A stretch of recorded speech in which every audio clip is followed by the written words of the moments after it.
fact sheet says like 13455. Oh, the fact sheet. That's what I was asking. I will. I'll get that amendment.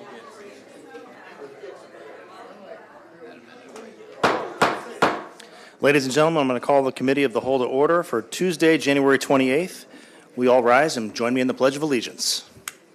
I pledge allegiance to the flag of the United States of America and to the republic for which it stands, one nation, under God, indivisible, with liberty and justice for all. Good evening, everybody. Mr. Clerk, will you call the roll? Yes, sir, Mr. Chairman. Alderman Gregory. Here. Alderman Williams. Here. Alderman Rockford. Here. Alderwoman Purchase. Here. Alderwoman Netrano. Here. Alderman Carlson. Here. Alderwoman Conley. Alderman Donlin. Here. Alderman Hanauer. Here. Mr. Chairman, you have a quorum. Thank you, Mr. Clerk. Seeing no presentations this evening, we're going to move on to item number 4, approval of committee minutes. Is there a motion to approve the prior? Second. Motion and a second. Any discussion? Any discussion? Any discussion? Hearing none. All those in favor signify by saying aye. Aye. All those opposed, nay. The ayes have it. Ordinances or resolutions tabled or remaining in committee. Mr. Clerk. Ordinance 2024-333. Ordinance 2024-540. Anybody wish to act on any of those, either of those ordinances? Okay, moving right along. Mr. Clerk, ordinances for committee consideration, CWLP. 2025-018, an ordinance accepting bids and authorizing contract UW 251148, Quick Lime for a 2-year term with Mississippi Lime Company in amount not to exceed $3,345,300 for the Office of Public Utilities. Move for consent. Second. Motion and a second for the consent. Any discussion, any discussion, any discussion? Hearing none. All those in favor signify by saying aye. Aye. All those opposed, nay. The ayes have it. Mr. Clerk. 2025-019, an ordinance accepting proposal of number UE 2504 with InfoSend, Inc. for CWLP monthly bill printing and mail services in the amount not to exceed $2,545,668.80 for a 3-year term for the Office of Public Utilities. Motion to consent. Second. Motion and a second for the consent agenda. Any discussion? Any discussion? Hearing none. All those in favor signify by saying aye. Aye. All those opposed, nay. The ayes have it. 2025-020, an ordinance accepting proposal number UE 2508 with Hayes Power Services LLC for emergency boiler and equipment repairs for the 3-year term period in the amount not to exceed $12 million for the Office of Public Utilities. Move for consent. Second. Motion and a second for the consent agenda. Any discussion? Any discussion from members of the council? Hearing none. All those in favor signify by saying aye. Aye. All those opposed, nay. The ayes have it. 2025-021, an ordinance approving professional services agreement with KSB Durbrick in an amount not to exceed $26,422 for the performance audit of Unit 4 boiler feed pumps for the Office of Public Utilities. Move for consent. Motion and a second for the consent agenda. Any discussion? Any discussion? Any discussion? Hearing none. All those in favor signify by saying aye. Aye. All those opposed, nay. The ayes have it. Mr. Clerk. 2025-022, an ordinance authorizing additional payment to Aaron Fox Shift LLP as an outside counsel for the assistance with the coal combustion residual regulations for the utilities, flue gas desulfurization sludge landfill in the amount of $100,000 for the total amount not to exceed $195,000 for the Office of Public Utilities. Motion for debate? Motion. Second. Is there a second for the debate agenda? Any discussion? Yes, Yeah. Mr. Chair. Mr. Williams. Is the director here? And then Alderwoman, you're up next. Yeah. So on this one, I remember a while back, we did an ordinance hiring outside lawyer. Is this associated with the old sum of money that we approved for a lawyer? Was it an OBM earlier, right? There's a couple different ones. I think you're probably thinking about the one we did for the lawsuit. Yes. So Yeah, this is different than that. This was just for some extra help dealing with US EPA on the ash ponds. That one was for the wastewater. Okay, but this one is actually taking on the EPA again in a separate lawsuit or a different lawsuit? I wouldn't, it's not a lawsuit, but we did have them come out and do an inspection and find some issues that they didn't agree with at the ash ponds and the landfill. And the law firm had been helping with the landfill piece because I was pretty overwhelmed with the ash pond piece because that's a lot more intensive. Then we had budgeted in October for some additional funds. This $100,000 was what I put in the budget for next year. But as it turned out, we were able to, things really sped up at the end of last year, at the end of this fiscal, and we were able to get all the issues worked out with US EPA. Got finalized last week. So I ran out of money on what I had budgeted for this year because more of the work was front-ended into this year versus next year. So that's why we're asking for more money now that will hopefully, I don't expect I'll need all that money next year that I budgeted. I think we should have things wrapped up, but in case there's some loose ends. That's make all I sense? have for right now. Thank you. Thank you, Alderman. Alderwoman Natrano. Thank you, Chair. Just quick, in my reading through it, it says that the legal services were going to be used for dealing with numerous requests and ongoing issues. Do you have any, could you give us a little more information about those numerous requests? Can you show me where you're, I mean, I think I generally can explain that we were having a lot of back and forth with requests for information that we were having to respond to. I'm not sure how we worded that in what you're reading. I don't recall if it was in this or if it was in the,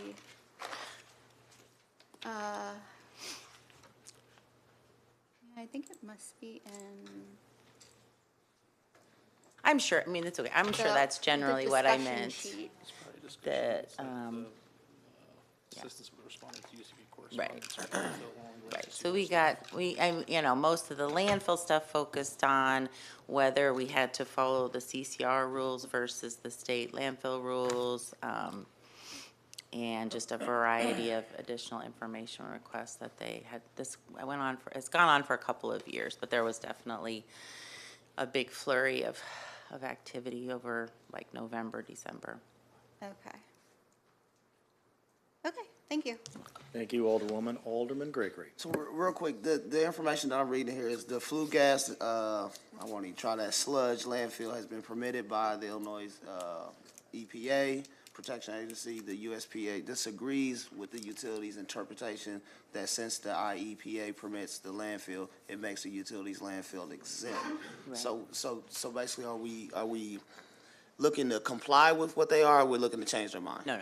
All right, thank you. I mean, we still kind of think we're exempt and that our program is just as good, but since the state doesn't have its own program specifically tailored to these type of landfills, we're just gonna go back and redo everything under their program for CCR landfills. Thank you. Thank you, Alderman.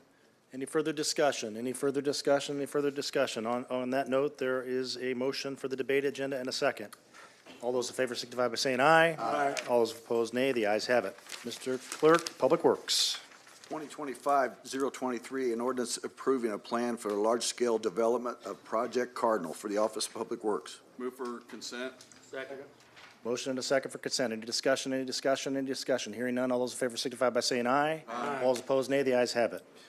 2025-024, an ordinance authorizing supplemental relocation expense in the amount not to exceed $5,352.74 for relocation of occupants and personal property located at parcel SR 0135-709 Barrett Street relating to the Springfield Rail Improvements Project for the Office of Public Works. Move consent. Second. Motion and a second for the consent agenda. Any discussion from the council? Any discussion? Any discussion? I have Alderwoman Natrano. Quick question. So, this rail project, this ordinance reminds me of, there's a lot of uncertainty right now about money, grants coming from the federal government.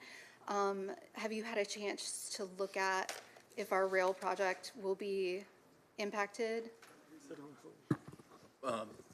I've read the memo that was released by the federal OMB, but the discussions of how that will impact all of our grants is ongoing at the city. Okay, thank you. Thank That's you. all. Thank you, Alderwoman. Any further discussion? Any further discussion? Hearing none, the motion on the floor is for the consent agenda. All those in favor signify by saying aye. Aye. All those opposed, nay. The ayes have it. Mr. Clerk. 2025-025, an ordinance authorizing professional services agreement with American Environmental Corporation for the completion of the Phase 2 report for the North Mansion Block to be submitted to the Illinois Environmental Protection Agency for the amount not to exceed $49,368.05 for the Office of Public Works. Motion for consent. Motion and a second for the consent agenda. Alderman Gregory. Yes, I just, clerk, you can add me as a co-sponsor. I support this. I didn't hear you. I say you can add me as a co-sponsor. I Okay. support this fully. Thank you. Any further discussion? Any further discussion? Hearing none, all those in favor signify by saying aye. Aye. All those opposed, nay. The ayes have it. Mr. Clerk. 2025-026, an ordinance authorizing acceptance and execution of a grant 25-203392 for the Office of the Department of Commerce and Economic Opportunity in the amount of $1,300,000 and authorizing a supplemental appropriation in the amount of $1,300,000 to be used for preliminary and design engineering services for the 3rd Street Greenway project. Motion for debate? Motion and a second for the debate agenda. Any discussion? Any discussion? Any discussion? Hearing none. All those in favor signify by saying aye. Aye. Aye. All those opposed, nay. The ayes have it. General City Business, Mr. Clerk.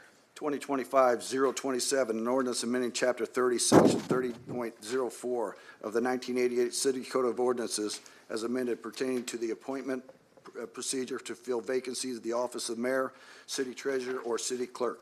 Move to debate. Motion and a second for the debate agenda. Alderman Gregory. Yes, real quick, Corporation Council, if this shall pass,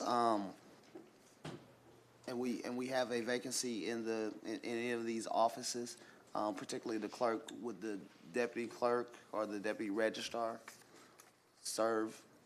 take on the duties until then? So not under this ordinance. That's something that we can add.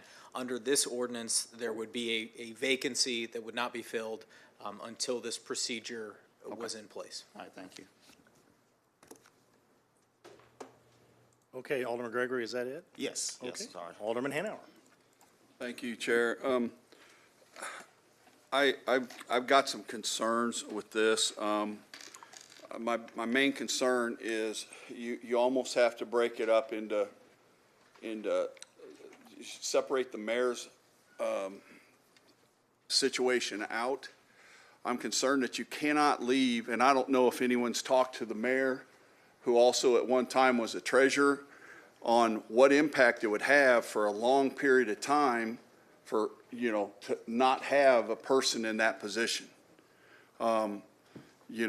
Things could, Mayor, I guess if you don't mind me asking you a question, and the treasurer can jump in, on a daily basis, just at treasurer, what kind of money do you deal with on a daily basis? Over $100 million. How much? Over $100 million on a daily basis. Okay, and then, in the event that, let's say for the mayor, you're looking at a long period of, you're looking at could be 3 weeks. And then the other part is, it says 3/5 majority. Hell, we couldn't get 3/5 majority on what, what restaurant we'd go to if we had to. I mean, you talk about stymieing the process. And,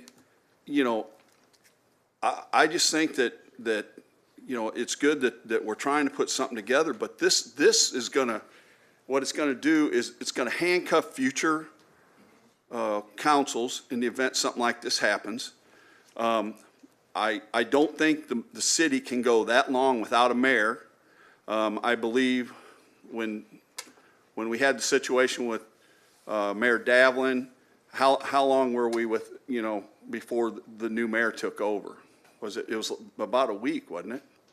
Yep. You can't go, you can't go 3 weeks. These are important jobs. And, in some situations, you don't have a lot of staff in some of those positions, or, you know, in those offices. So, the other aspect is I really think we need to hold this. We don't have a representative for Ward 1. I think that's important too. I think we would want them to weigh in. You know, we talk about, you know, we speak for our wards, for 12,000 people in our ward. And yet we've got one ward that won't be able to weigh in on this. So I'd really like to hold this if to be truthful, instead of debate. Thank you. Alderwoman Notriano, sorry. Thank you, Chair. So I have a couple of things to say, and I guess I'll start with my responses to 3 weeks being a long time. Since when? It's been 3 weeks since we've had someone sitting in the Ward 1 seat. And how long would you think, I'm asking the council, how long do you think it takes to get oriented as a newly elected mayor, clerk, or treasurer off the street with no experience? How long do you think it takes to be oriented into that office? I mean, I know for me personally, it would take a while, right? It would take probably 3 weeks for me to get my arms around what's going on. There should be a professional, not appointed, management level staffer in each of these offices, the clerk's office, the treasurer's office, and the mayor's office, who can make sure that the city doesn't fall apart if we take our time and do our due diligence to appoint someone with public input into these positions. Yeah, so unfortunately, you know, former clerk Lesko did not apparently have someone who could step in and run the office. I think that was a problem. That was a shortcoming of his time there. It is certainly not fair to have the office hinge, any office here or in the private sector, anywhere, to hinge on the leadership of a single person. Any of us could walk out the door and get hit by a car. Are you joking? Like, I better stop. Thank you, Chair. Yeah, thank you, Alderwoman. If I can, you know, I appreciate this ordinance being brought forward. I think we had a very, needless to say, spirited discussion in recent weeks about the appointment process. And, I mean, I understand what the sponsors are trying to do here and putting together a process so that it's clear to everybody that, you know, once a vacancy occurs, where we head and so forth. I just have a couple of things that I'd like to mention as far as maybe we tweak it, maybe make it a little more palatable. One is that 2/3 majority thing. I don't expect an answer tonight, but just think about that. I'm a strong proponent of majority, not super majorities. So I mean that's really one of the main issues I had. I think the spirit of the ordinance is we have a vacancy, we have an opportunity as a council to because it is unique where. Most of the vacancies that I think occur in local governments, it's usually the CEO, in our case it's the mayor, who would put the name forward. When it's an executive office, I know I'm repeating things, but when it's executive office, it's unique where it's a member or members of the council that put the name forward. So I think better outlining, you know, how that process is to avoid the controversies that we had in the past, I think is admirable. But I think if we just a little tweaking, I don't want to sit here and fight about it. I think we can get there. I think we're all smart people. We may not all agree, but I think we can get to a point where we have something that's palatable. I did see one typo, but I won't even go over that tonight. But anyway, Alderman Gregory. Yes, just real quick. You know, and I think the points about offices going vacant for too long or any time frame is a good point. And, you know, I just feel like if any event that, you know, if we need to amend it to ensure that occurs, I don't know if the deputies, I think each one of these offices have a deputy treasurer, a deputy clerk, and a deputy mayor. When that situation did happen with Mr. Davlin, who ran the show? Wow. Alderman Coons was mayor pro tem at the time. Right. So he ran it that week until we He voted? did indeed, with assistance from a lot of people. Right. Okay. Those are just my thoughts on it. I just, I do understand, you know, somebody needing to step up and take charge while we work through the vacancy. That was just my thoughts on it, so thank you. Thank you, Alderman. Okay, next on the list is Alderman Carlson. Thanks, Chair. Before I give my thoughts or on the merits or anything, to one of the sponsors, is your plan to hold this or move this to final vote next week? I think there are three. I haven't, this is new to me, the idea to hold it, so, Well, we've held ordinances here the last year and a half. We've no, been- no, no, I mean, like, the idea of holding this. Well, that's really my major concern. I mean, let's look at the facts. I mean, we have 1/10 of the city not being represented right now. 12,000 voters. Now, we can say what we want about all these other ordinances. I mean, I'm not gonna say they're run-of-the-mill, but, you know, we're paying bills, we're getting bids. But if this is as important as I'm hearing from some of my colleagues, we certainly can wait a couple more weeks where we have full representation. You know, I think there's,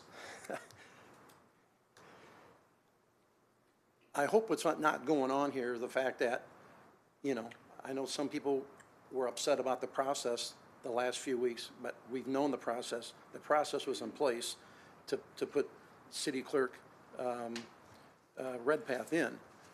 But here, if we're purposely trying to ramrod through without full representation of the citizens of Springfield, again, we're talking 12,000 people not having a voice right now. We certainly, and I don't know the timeline for the new Ward 1 alderwoman or alderperson. Maybe the mayor can ask that, but I assume we're only a few weeks away.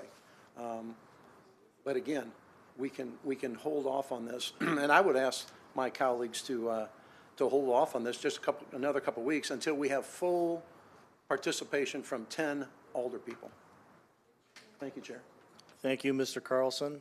Alderman Williams. Yeah, we're living in interesting times when it gets that important because one seat's empty, because it shouldn't stop nothing.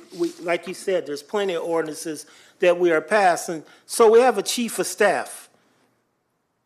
We have a pro tem. So the chief of staff got the admin side, the pro tem got us, you know, or the political side, whatever we want to call it, and ordinances side. So things move on.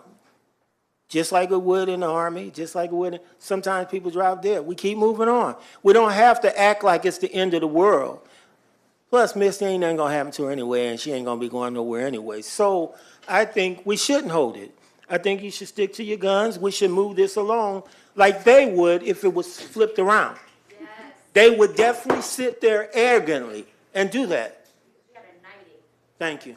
Thank you, Mr. Williams. Alderman Gregory. No, my only comment is we have a week to hear suggestions from our colleagues, and if next week we, you know, hear something that we need to hold it, or we still haven't figured out, then we can take that action at this time. Right now, it's on debate, it's not doing nothing now, and we got time to hear from those who have different ideas, for sure. Thank you. Thank you, Alderman Gregory. Alderman Carlson again. I just want to make sure I misunderstood.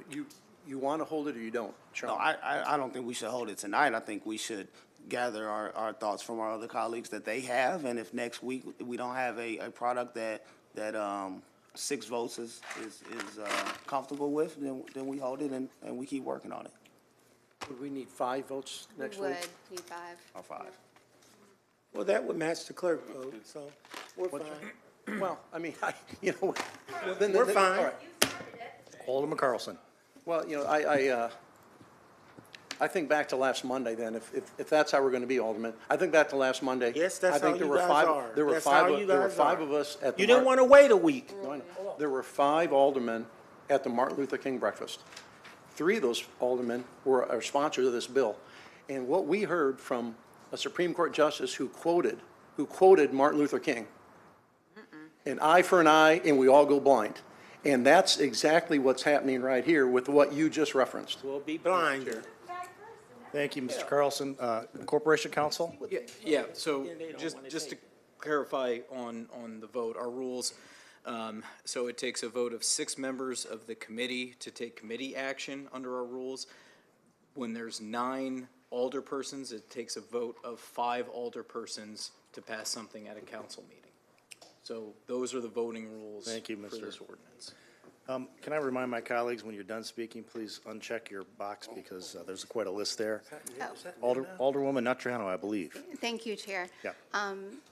Thank you for saying that, Corporation Counsel. It brings up another question that we should probably talk about, is the fact that very recently it's come to my attention that a present vote in the city of Springfield does not mean what we in the city of Springfield has thought it has meant for at least as long as I've been following politics here in the city.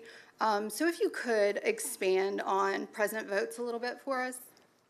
Sure. So under a 1982 Illinois Supreme Court decision, a present vote can have 2 different impacts. Under if the vote requires a concurrence of the board or the city council, the present vote goes with the majority. If it requires an affirmative vote, then a present vote is counted as a no vote. And so we have the, In our city code says, unless otherwise specified by the Illinois Municipal Code, all ordinances or resolutions are passed with a concurring vote. okay. And so, yeah, so that means that if you vote present in the city, your vote counts for the prevailing side, right? On a majority of votes, unless otherwise specified by the municipal code. Okay, just want to clear that up. And so I will go along with my co-sponsors and say I do not support holding this. And I would just like to say that whatever you think our motivations are, the motivations behind this ordinance, if you read through it, is to have public input in the process of selecting a appointed mayor or an appointed treasurer or appointed clerk. So we just appointed a clerk and had almost, I would say, I really don't know how you say we have any public input on that. I guess if you're saying that 5 affirmative votes counts for public input, then we had half the city's public input or input on who's going to be clerk. But I think we should have an open process here in Springfield for selecting these citywide offices. And I think that the citizens of Springfield deserve to have a say who their appointed mayor or treasurer or clerk should be. So that's what we're doing with this ordinance, just to be clear. Thank you.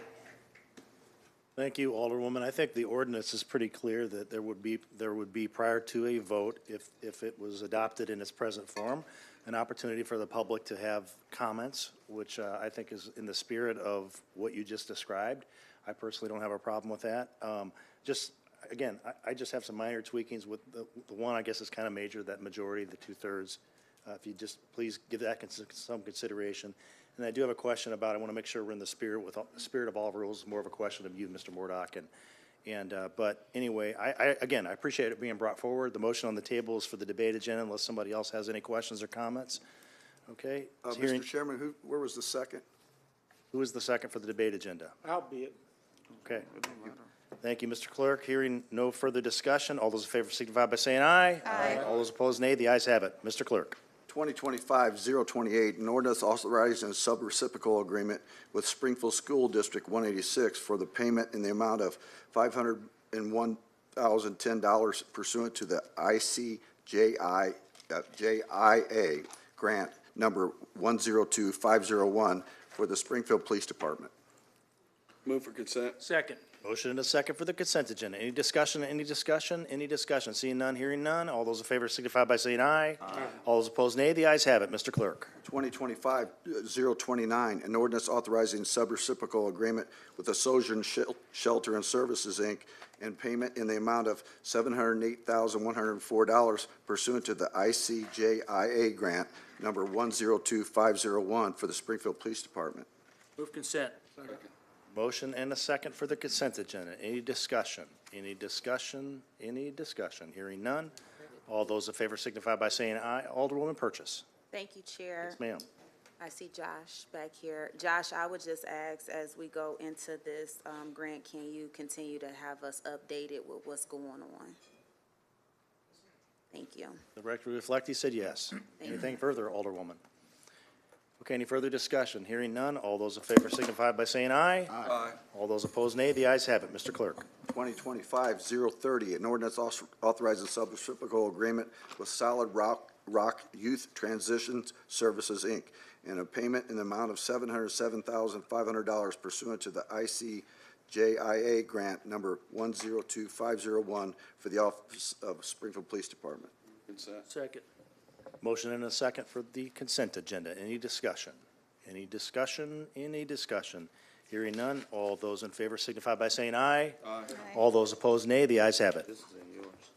2025-031, an ordinance authorizing a subreciprocal agreement with Envision Unlimited and payments in the amount of $235,000 pursuant to the ICJIA grant number 102501 for the Springfield Police Department. Motion consent. Second. Motion and a second for the consent agenda. Any discussion, any discussion, any discussion? Hearing none. All those in favor signify by saying aye. All those opposed, nay. The ayes have it. 2025-032 is an ordinance authorizing subreciprocal agreement with Washington Street Mission and payment in the amount of $292,937 pursuant to the ICJIA grant number 102501 for the Springfield Police Department. Move for consent. Second. Motion by Alderman Rockford, seconded by Alderman Williams for the consent agenda. Any discussion? Any discussion? Any discussion? Hearing none. All those in favor signify by saying aye. Aye. All those opposed, nay. The ayes have it. 2025-033 is an ordinance authorizing subreciprocal agreement with Mental Health Centers and Central Illinois and a payment of amount of $501,010 pursuant to the ICJIA grant 102501 for the Springfield Police Department. Move for consent. Motion and a second for the consent agenda. Any discussion? Any discussion? Any discussion? Hearing none. All those in favor signify by saying aye. Aye. All those opposed, nay. The ayes have it. 2025-034, an ordinance authorizing execution of employee leasing agreement with Management Impact Solutions, LLC, to retain Dallas Whitford to provide financial assistance services for the Office of Budget Management and Planning and the Economic Development for the amount not to exceed $60,000 from March 1, 2025 through February 28, 2026. Move for consent. Second. Motion and a second for consent agenda for Big D.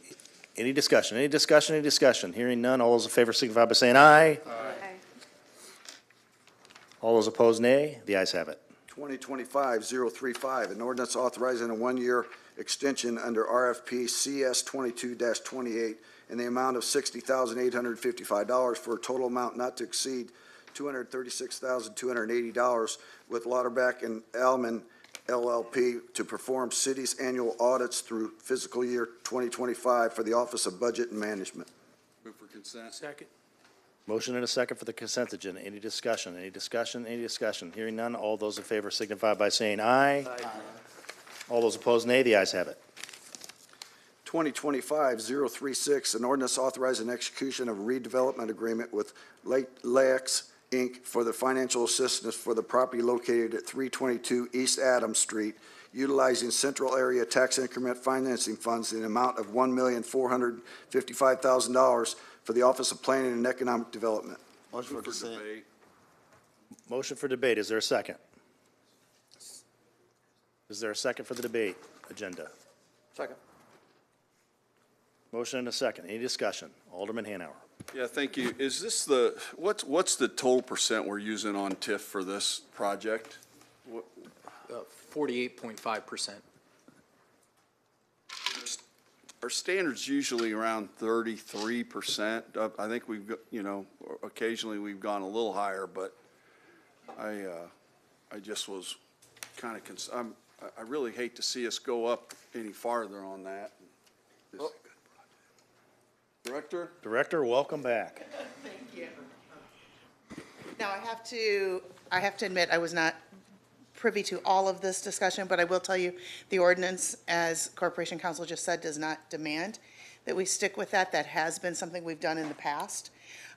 Based on what this group has provided us, this was a determination for funding, and I think they are here this evening if we do have questions of them directly about this. I guess my point on this is, I guess, as a council, we need to make a decision how high we're gonna go on this, because what I don't like, and I don't like where we pick and choose who gets 48%, who gets 33%, whatever. We had a standard set, precedent set where we were 33%. We have modified that. I didn't like it then. So as a council, I think that, if we're gonna go to 48%, I mean, we get too much higher, we might as well own the dang building. We're paying most of the money and we're not getting anything for it. So, I think that that's something we need to kind of make a decision here. And that way, if someone wants to come in and they want, let's say we set the cap at 45, there's no discussion on it. That we don't pick and choose. We'll give it to the same person here as this person here. But I don't like the picking and choosing where somebody's going to get 48, somebody's only going to get 33. That's when we get into problems up here. And I like to be pretty consistent on stuff like that. And I would just say that's something to think about. I'm not against the project. I just worry about this moving forward. So, thank you. Anything further, Alderman? Director, you have any response to that? I think what Alderman Hanauer just pointed out, I mean, we don't have a solid number that we've used in the past, so we have, We had 33%. Well, but not as an ordinance, Well, that's correct. It is not in the ordinance, but it's been mostly the right? practice. That's, he's Yeah, correct. it's just been in something used as a precedent, so. that. I do have a question, but I'm going to let the other two that signed up speak first. Alderwoman Natrano. Thank you, Chair.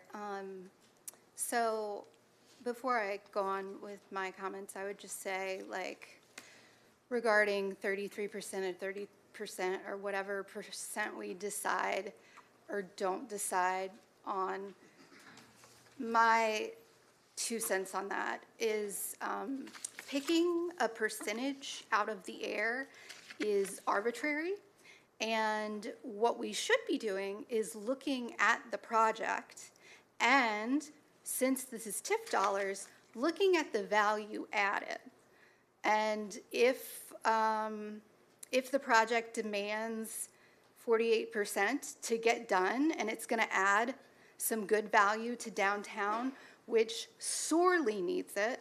I talked to the owners a few weeks ago and heard that they were thinking of putting a little grocery down there. That is something that we really could use downtown to make it a more appealing place to live and get feet down here and, really change the game.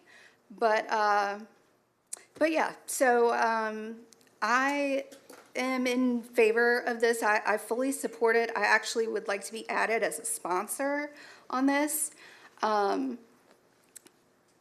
So I read an SJR article about the building at 322 East Adams. So that's the old Standard Bank building.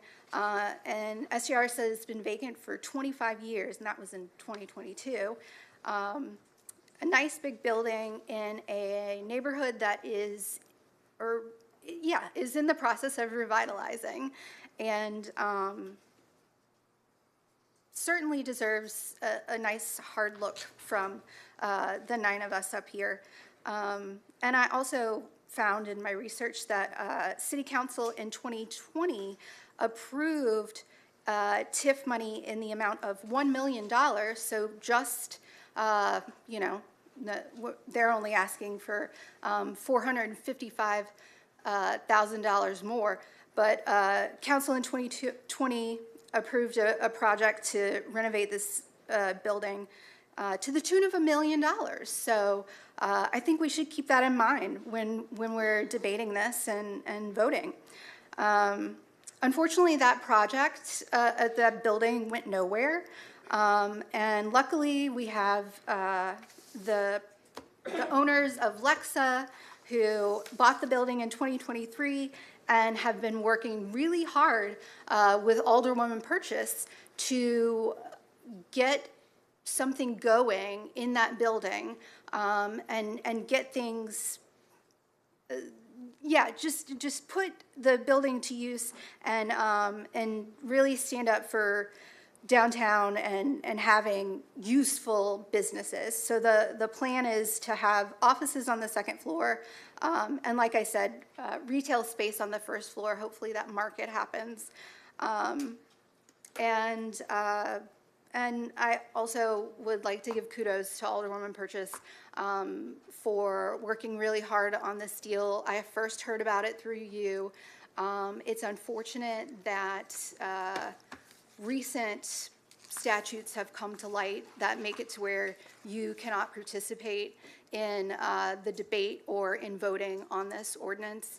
That is, again, another new rule that is recently been brought up to us here at the City of Springfield, a way of doing business that we had not done before.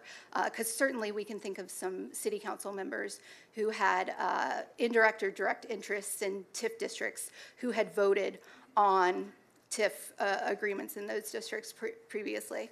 But nonetheless, I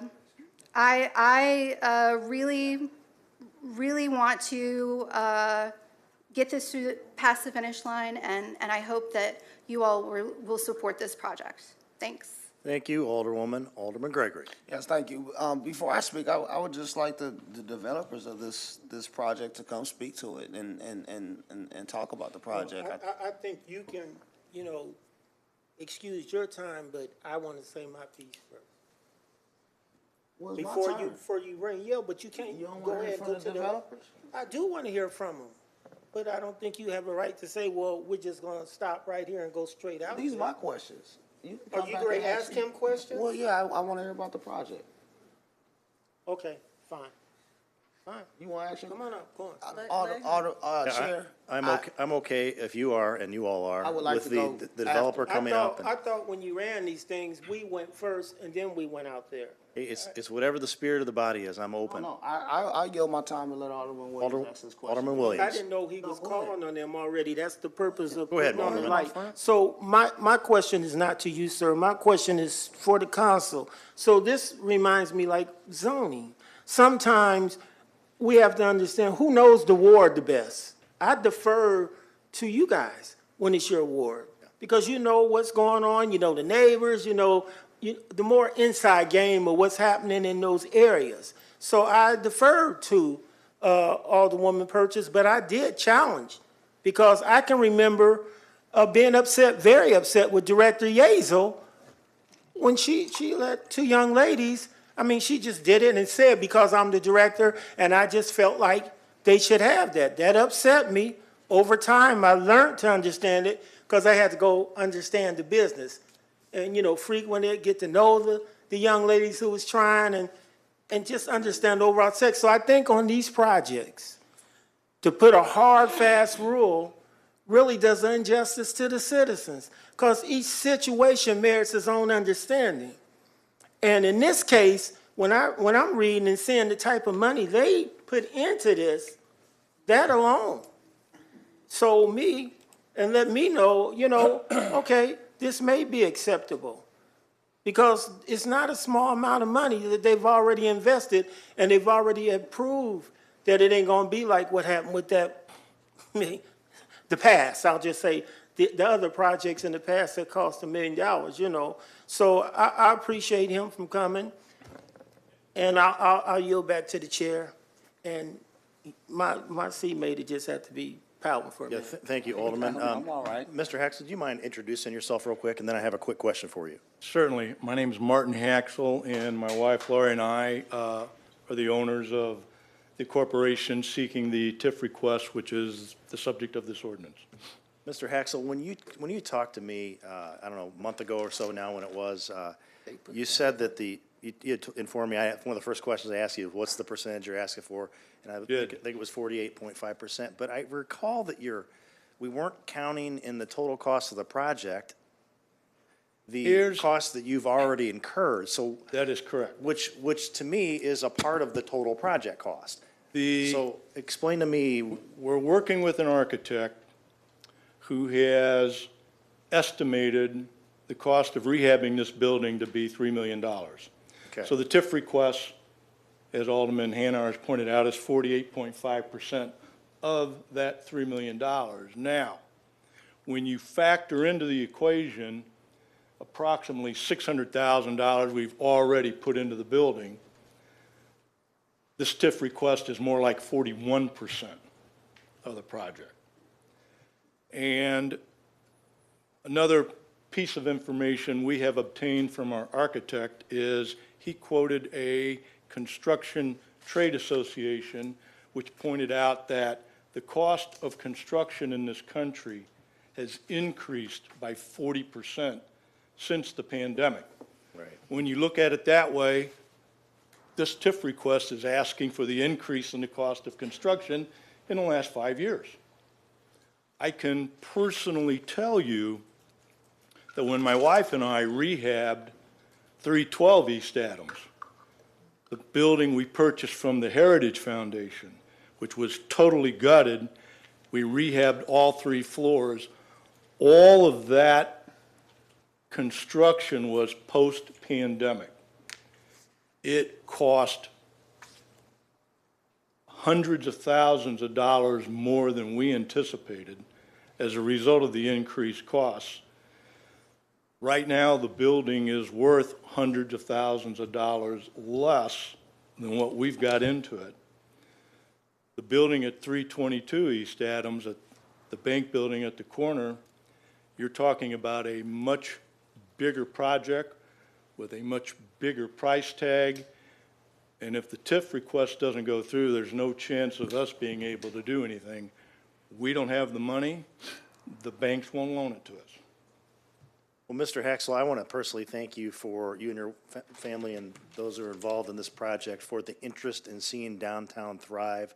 I think all of us probably in the entire room are on that side of things. I did want to remind everybody that we did pass an ordinance a few years ago that a project of this magnitude would not receive funds until the project is completed and the occupancy permit has been granted. We did implement that because we were burned on a project in which we I think it was a prior council, had a TIF agreement and money was being expended, considerable amount of money upwards towards the $1 million plus was expended to a developer. And then now we still have a building that is non-occupied. So we have that protection. That's important. That was important to me at the time. And so, you know, I just wanted to make sure that we mentioned that for the record. I'm sure that's going to be a part, if we do pass and there isn't a redevelopment agreement, be a part of it. Alderman Grigg, I didn't mean to keep you so long. Go ahead. No problem, no problem. Sometimes I might need to slow down and get my thoughts together. Thank you, Haxels. So with all of this work, I've read through your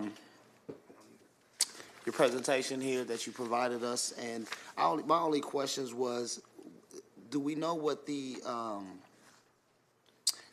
amount that once this building is totally finished and renovated, what does it take the tax revenue on the building from to another? There's usually an assessment with these I projects. believe that the assessor's office has already told the Economic Development Committee or office that they believe that if this project is completed,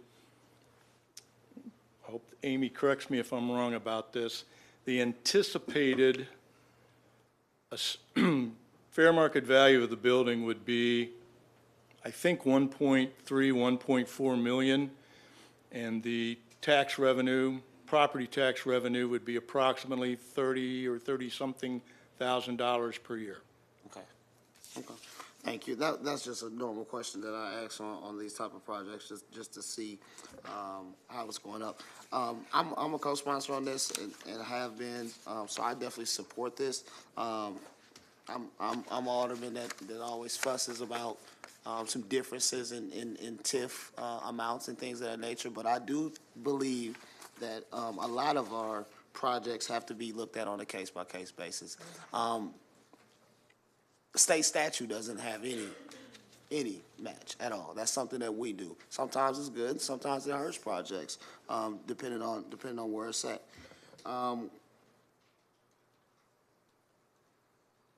Downtown is definitely in need of some help and some development. There's no fact in that. So I guess my final questions is, and thank you, sir, for that. I do plan on continuing on and voting for this. So my final question would be for Corporation Counsel Murdoch. My colleague has mentioned of why Alderwoman Purchase cannot vote on this, and I think that it would be incumbent of us, or if that's the right word, important for us to make sure that we're clear on why she cannot. Sure. So under the TIF Act, if a voting member of this body owns property within the TIF district, they should recuse themselves from that vote and from discussion on that vote. And so that's under Section 74.4-N.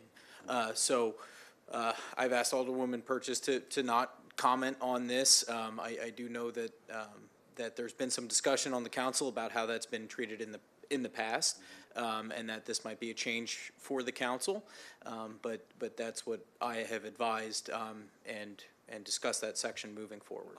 And I only asked that Corporation Counsel. I understand that previous administration. I'm not going back there. I'm talking about within this one. And just recently, we just made a TIF program, and where we added RNs and LPNs to our thing, and that was something that we worked with you on. Does that not? That ordinance that was the Enos Park TIF, Okay. and so that was a different TIF. Okay. And I was not aware at that time of the ownership interests. That's why the clerk and I are working together to put together a form for the council, so TIF ownership interests can be disclosed.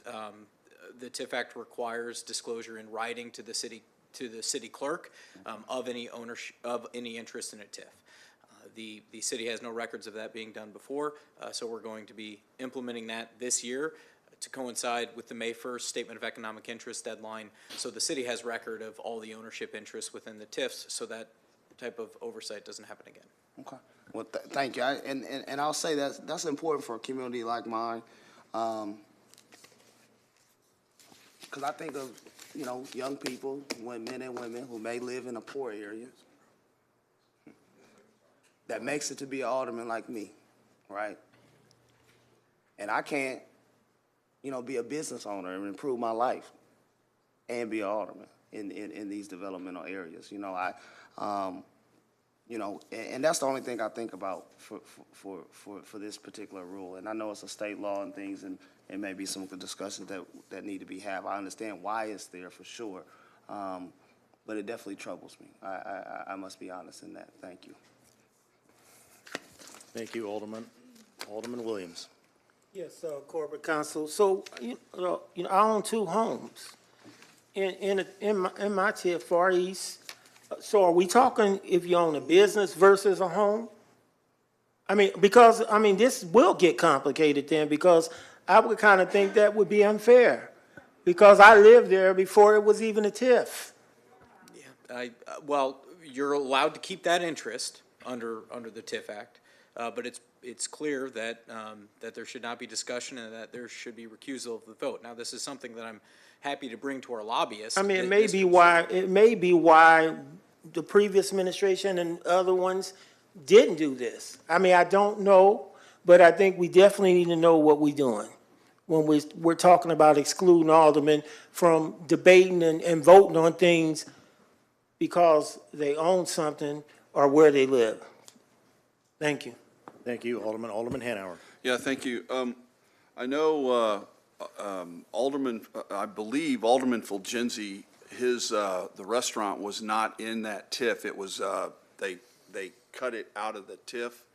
And then I believe, unless I didn't realize it, but Alderman McMiniman had, he rented at the old coal building, and so he didn't own property down there as far as I know. So that's why they could vote on TIFs and you know, talk about it and that. So that's my recollection at least. Thank you. Alderwoman Natriano. Yes, I would just like to, thank you, Chair. Sure. I would just like to ask Mr. Haxel, while you're up here, if you'd like to give us a brief overview of what you hope to do with this project? Oh, yeah, back to the project. Well, Thank you, Alderman. the building needs all new mechanicals. It's been vacant for 30-plus years. All new HVAC, plumbing, electrical, needs a sprinkler, needs to have an elevator made functional or replaced. As we stand here right now, we're not 100% sure exactly what the building's going to be used for. We've been approached by some people who might be interested. Mayor Busher has advised us, she knows some people who may be interested. We may occupy one floor or part of a floor ourselves. Once upon a time, we had an entire business development plan with several other people involved, and unfortunately, it all fell through, and that happened about approximately 2 years ago. So we're trying to move forward. We're trying to do something for the building. We're trying to do something for the block that's been very much impacted by the fire that occurred last summer. And we're still on the lookout for not only ourselves, but other potential tenants who may want to locate there. Thank you, Mr. Hassel. Anything else, Alderwoman? Yeah, bringing up the fire, I would like to ask, and this is probably a question for Director Raising, if there were any other applications to this TIF? Director? Okay. Okay, so, The record, she said none at this time. okay, great. Thank you. Anything Are there further? any other questions? Any further questions of Mr. Haxel? Well, Nice try. I will say before I step down to address your concerns, Alderman Donlin, we have had those discussions with the Economic Development Office, and it is our intention to incorporate into that agreement those provisions that you worried about to make sure the money actually gets spent doing the rehab project before the TIF money is actually released. So that's one thing we are aware of. I want to thank Alderman Gregory. I want to thank Mayor Busher, Alderwoman Notariano for sponsoring it and for your support.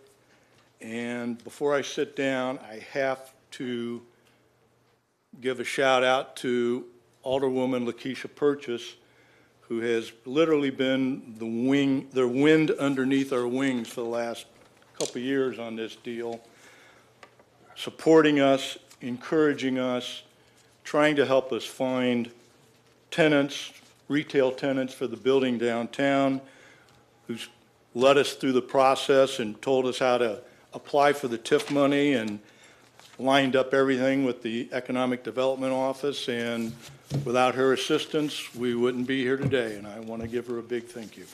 Thank you for your Thank you, opportunity. Mr. Haxel. Thank you. Any further discussion? Any further discussion? The motion on the floor is for the debate agenda for next week. All those in favor signify by saying aye. Aye. All those opposed, nay. The ayes have it. Next on the agenda is unfinished business. Any alder person have any unfinished business to come before the committee this evening? Yes, sir. Seeing, hearing none. Any new, Alderman Williams. I requested some numbers from HR, and are they here tonight? Mayor, I'm elevating it to your level now.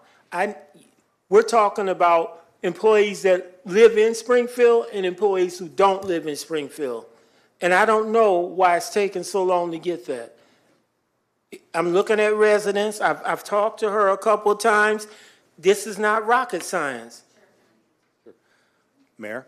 Alderman, it was my understanding that you initially asked for all, and then you changed your request to just hires after the residency ordinance, so they have It's on tape, it's on the city council that I asked about it, it was during the budget, budget presentation. I said, since we've passed, that happened when you became mayor, that change happened. And I'm looking for that, them numbers.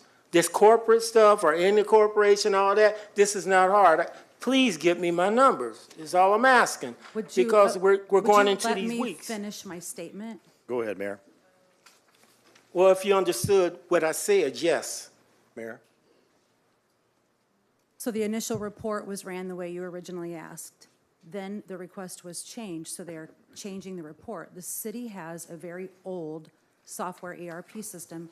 As you know, you've passed an ordinance that we are doing an upgrade to it. It's not as easy to navigate as you would hope or assume, so they are getting that together. for you. So we've hired that many people that it's that complicated to know where they live. Because you're naming a system, and I don't even know if it would really take a system. I'm asking, since you've been mayor and you changed it, that anybody can work for the city, I want to know how many work for the city that live outside of Springfield. And I don't think it should take 3 weeks, grade before. I think I should get my information.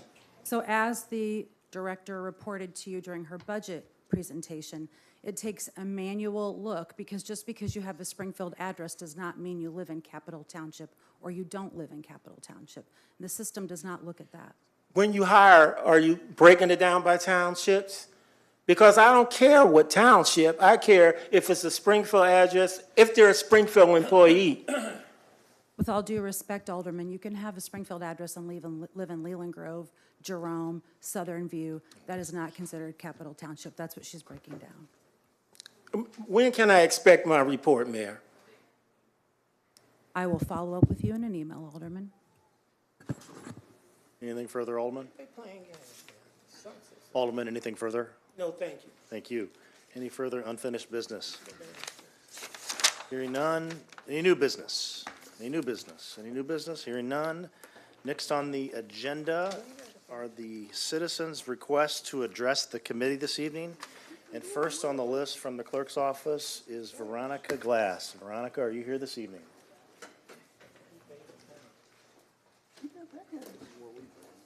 Good evening. Good evening. My name is Veronica Glass. Myself and my husband live on North 4th Street in Springfield. There is so many things I would love to address from the murder, not killing, of Sonia Massey. She is my husband's cousin, to the officers driving drunk and almost killing innocent citizens and other officers aiding them by offering him water and etc. to sober him up faster. But today, I want to address these massage parlors that our city allows sex trafficking, and I want to speak out for the victims. As a rape victim myself, I know how hard it is to come forward, and this whole thing has bothered me so bad.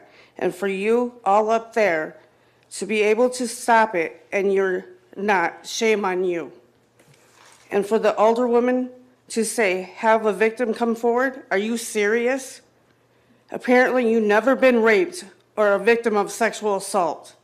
There are many reasons why they don't come forward and won't. Fear for their lives, fear for their families. They fear law enforcement. Who doesn't? They have language barriers, and that is just many reasons why.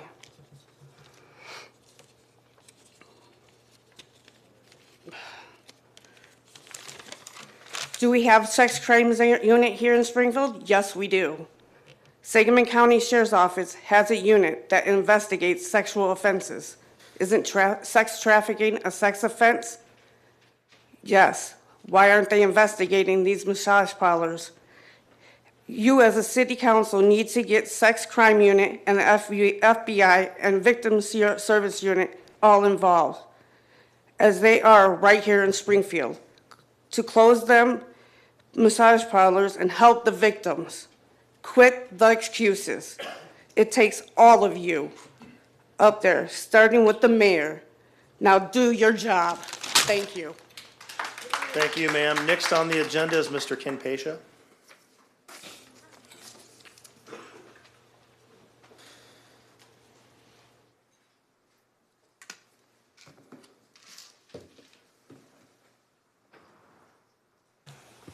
I'm going to touch on a couple topics tonight. I'm going to flash back to 2025-36. I'm just going to share with you guys some guidance that's been provided. Home rule municipalities might consider adopting an ordinance to supersede the TIF Act instead of silencing an alderwoman who's put in a lot of really hard work to revitalize a corner that's been empty the entirety of my actual adult life, guys, since I turned 18 years old.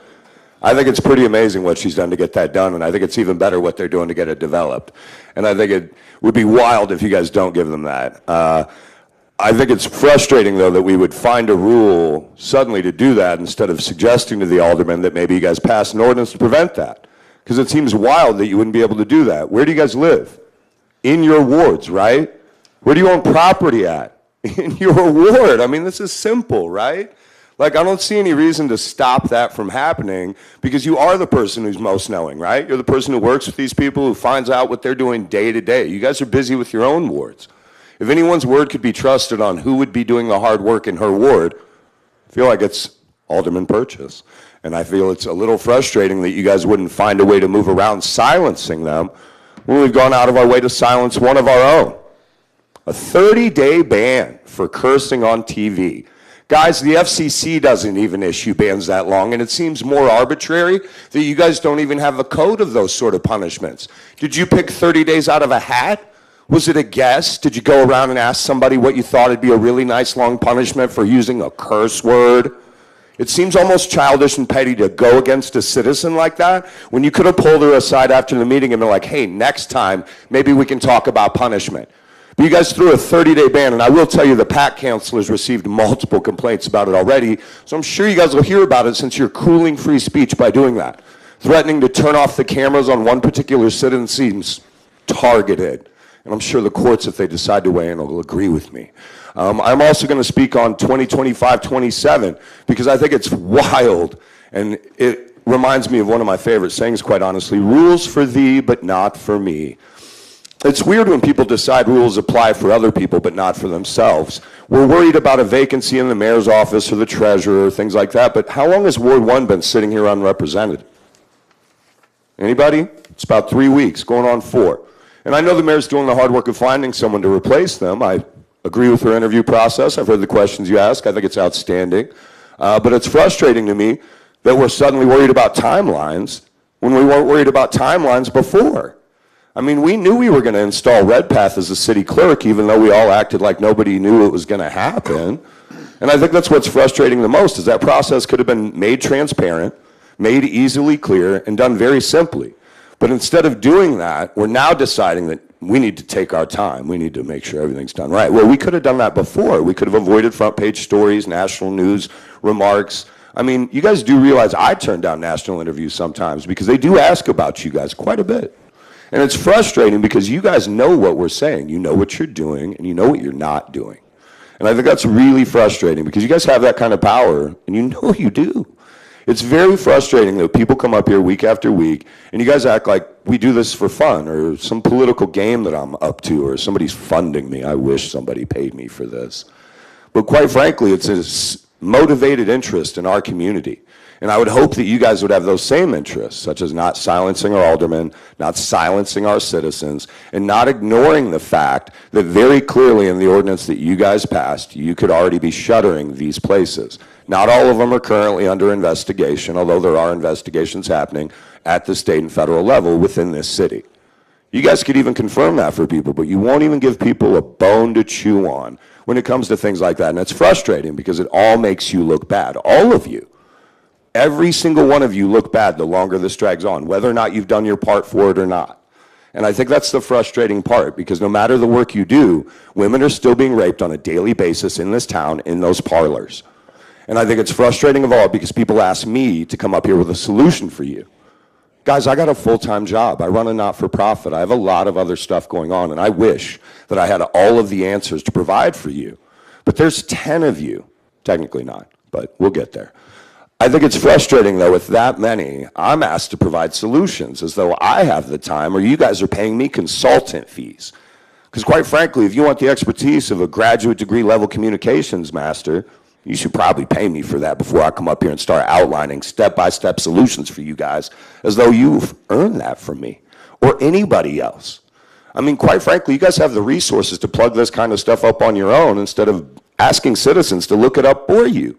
Did you guys know you could pass an ordinance to counteract the TIF Act? I mean, you know you're a home rule unit, right? I mean, I guess that's the frustrating part, is you guys are silencing your own alderpersons in the middle of silencing your own citizens. Off of arbitrary rules, you don't even have a system for punishment. I would know how close I am if I had a time on the board.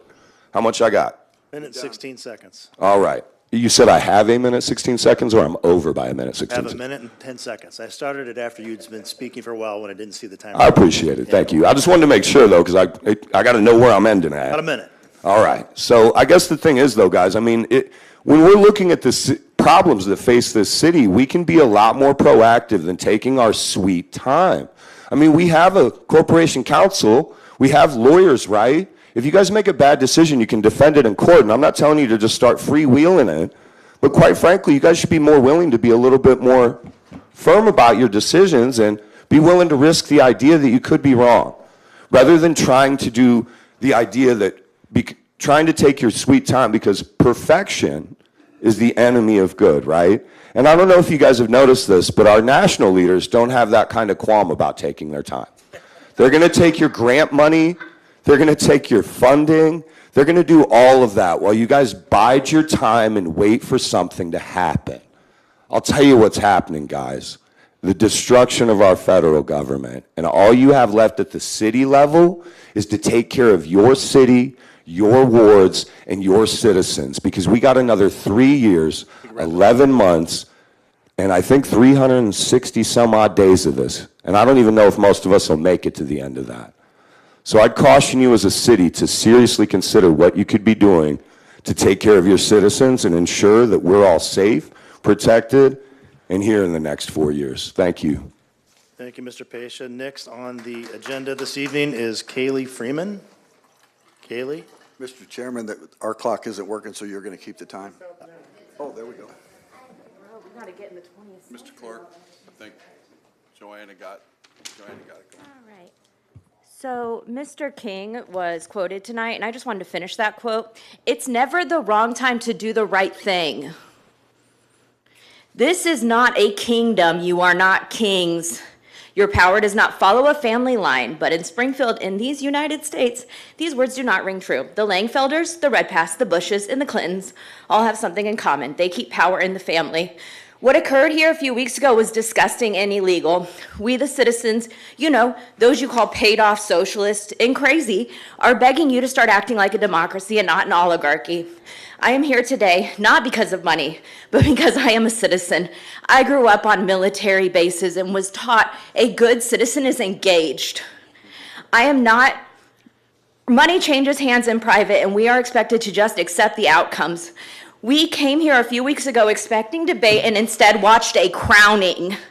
A family already in that side room taking offense to hearing their history of the crimes against the people in this town and how their golden son covered those crimes up.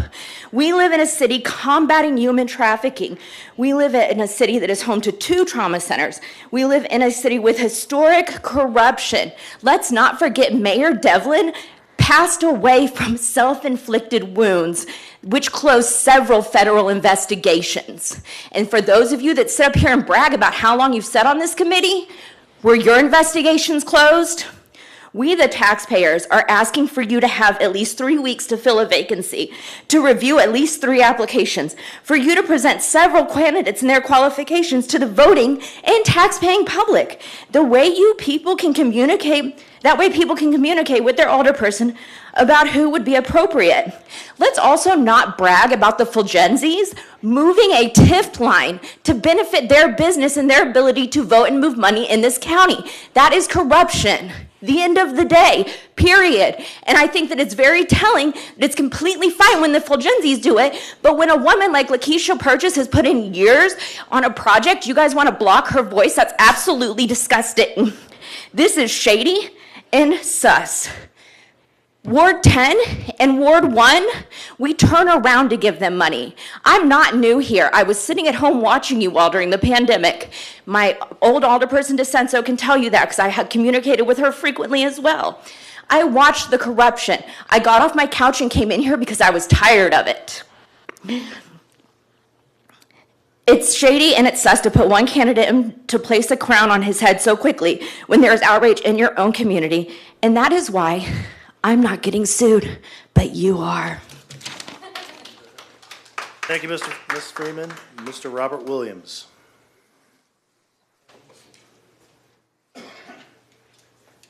Good evening, everybody. Good evening.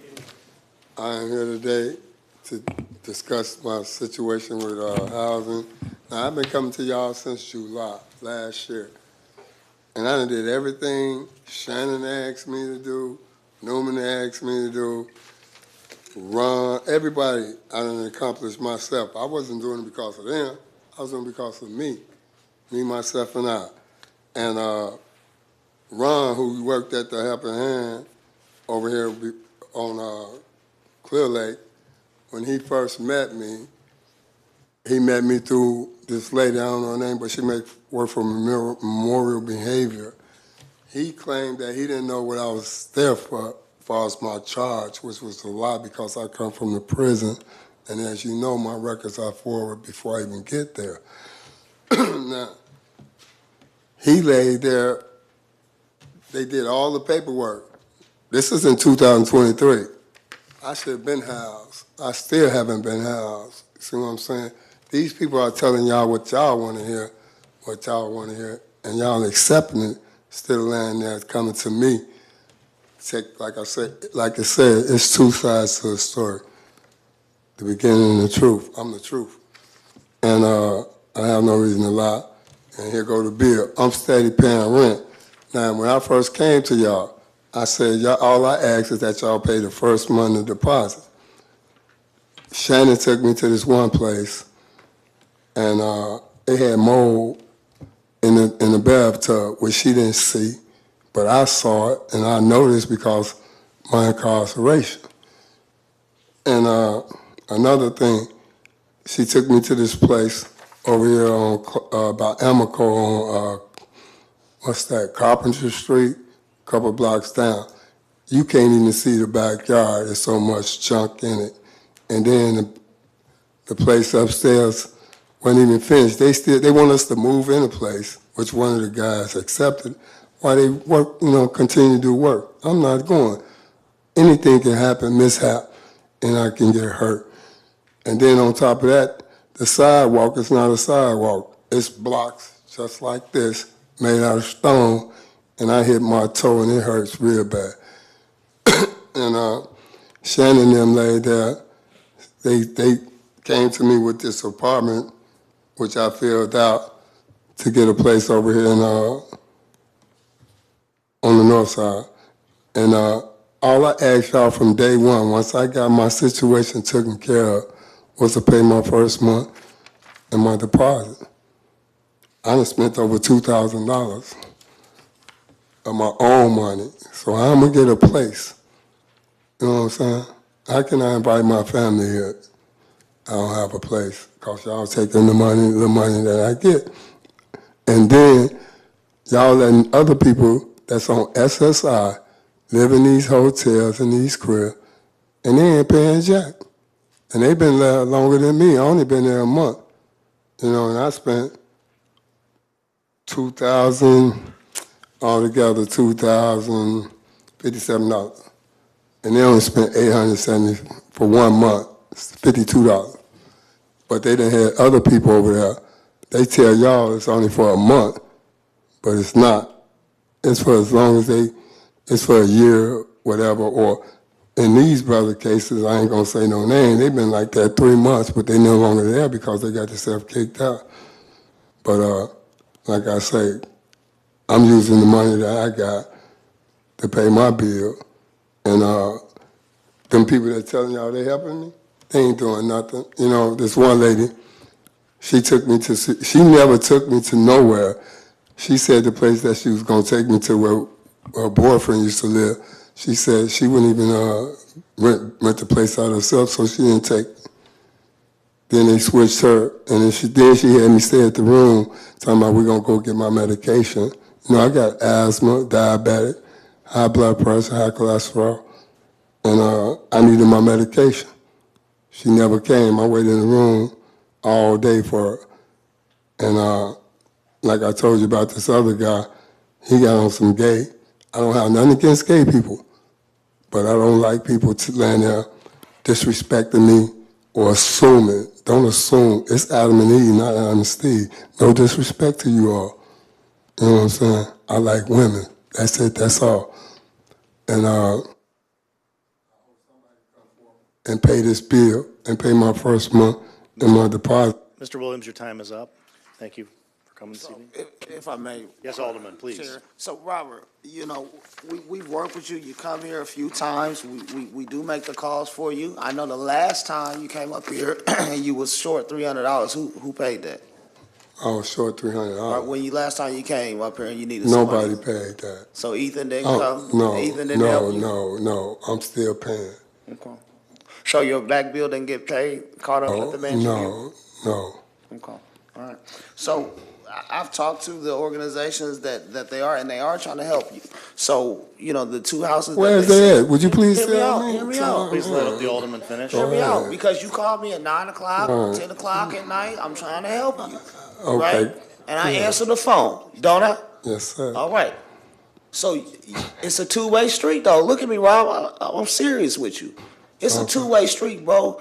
If the people that we have given the money to, pass-through money, is trying to help you, you gotta be cooperative. Hear me out. Listen, I ain't saying nothing. You gotta Go be ahead. cooperative. All right? If the places that they took you are not up to code, mold is a hard thing to say, right? It is a hard thing to say that even the health department can't go in and test for it. Trust me, we've been through this. So if the places that they've taken you don't like, then we run out of options. There's not a lot of people that's working with us on placing people who are in need of homes. You hear me? I hear you. You hear me? Loud and So the clear. houses that you went to this weekend, I'm gonna take time out of my busy schedule, and I wanna go see them. Right. I wanna see them. Okay? Without a doubt. All right. So what I'll do, I'm gonna call Ethan tomorrow. He's aware of your situation, and we are trying to help you. We will try to find you a place. I don't know about the first month and the last month rent and how their programs work, but there is people trying to help you. And sometimes when we don't hear the right answers or what we want to hear right then we can be rude to people. Everybody's just humans. Come on, fam. I agree. It's also, like I said, once you see them, you're going to agree to what I'm saying. But like I said, these people are sugarcoating. They ain't telling you the truth. And ain't nobody took me nowhere to help me. And like you said, the people that said they paid my bill, they haven't paid nothing. I've been coming out of my pocket. And this is my money that I got from my health. That money they gave me, that was going to be for that. But I can't, now it's gone. Because it went into this. See what I'm saying? Okay. Thank you, Alderman. Next on the agenda who signed up is Ms. Bree Roberts. Ms. Roberts?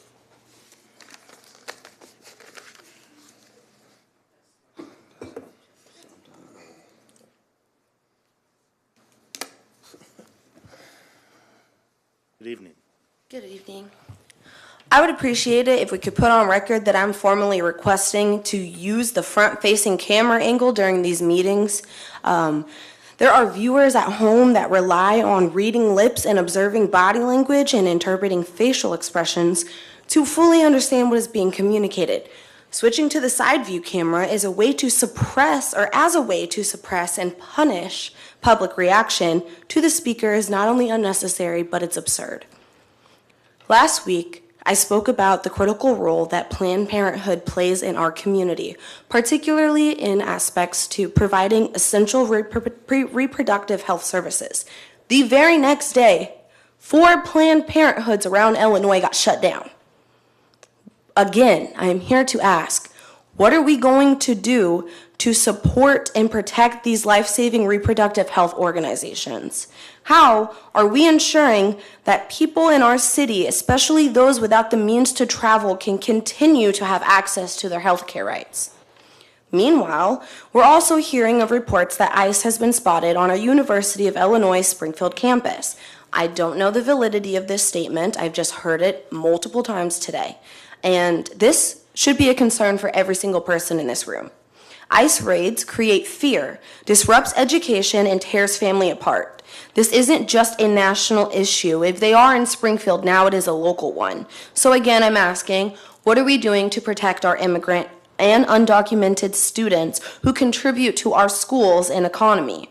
Will this city finally take action, or are we going to, will we limit cooperation with federal immigrant enforcement? Is Springfield going to step up, or will we continue to pretend that this isn't happening in our backyard until you can no longer ignore the issue? Now, I would like to talk about the financial federal aid freeze. Because while some want to pretend that this is just a political theater, real people are already feeling the consequences. This freeze does not affect Social Security, Medicare, or Medicaid, as many people believe that it does, but it does impact grants and loans that students and institutions rely on. Right now, Pell Grants and federal student loans appear to be safe, but other funding sources that support student success, like campus child care grants, are temporarily on hold. That means students who are parents may lose access to essential resources. It also affects state and local government funding that supports transportation, housing, and education programs. This is real money that people depend on. So what are we as a city doing to protect those that are relying on these grants? Or again, are we going to wait until we can no longer ignore these issues? And the freeze on federal health agency communication, if that's extended, what's the plan? The CDC and FDA are primary sources for public health information. If their ability to communicate to us is restricted further than it already is, we risk delays in critical health updates, from disease outbreaks to medication recalls. What are we doing to ensure that, again, Springfield residents have access to this critical information before it becomes an issue that we can no longer ignore? We cannot act as if these issues are separate. Restricting financial aid disproportionately affects low-income students, many who are immigrants or people of color. Shutting down reproductive health care clinics disproportionately affects marginalized communities. Blocking health information impacts everyone, but access to care affects those who cannot afford it on their own. These executive orders are not random. They are part of a coordinated effort to push this country back into a time when only a select group, wealthy, white, conservative Americans, had full access to rights and resources. Springfield has a choice. We continue to sit passively, watch as our most vulnerable residents lose access to healthcare, education, and basic security, or we can finally take meaningful action and do something to make the Springfield citizens like, for once, you guys actually care about us. I urge this council to move beyond discussion and actually take action. I don't know how many times we have to come up here and practically beg on our knees for you guys to actually start doing something to make us feel protected from our rights that are being stripped away every single day.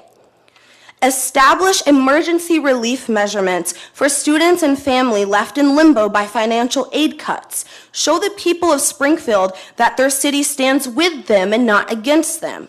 The policies being enacted by the federal level are deliberate and they are dangerous, but local government has the ability and the responsibility to say no. So step up.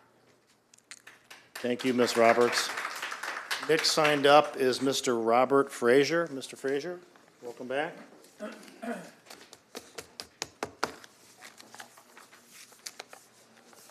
Good evening.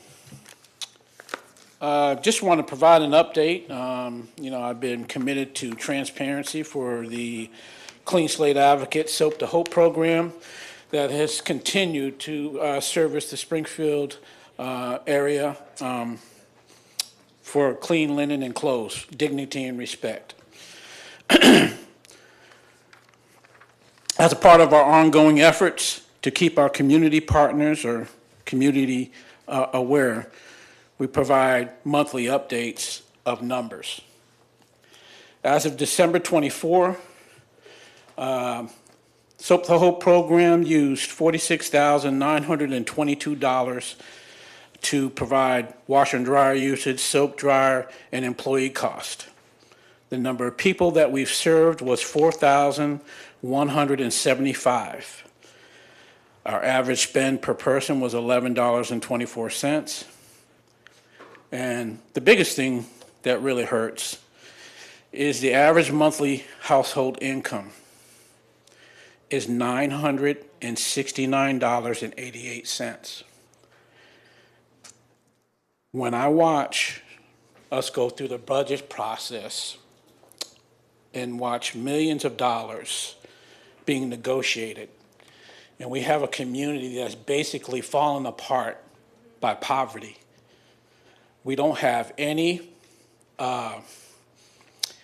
economic engine in Ward 2 and Ward 3 that I'm aware of to provide resources and jobs for these people that can't afford to even live. Ethnicity, because we capture all this information. Black, 64%, white, 25%.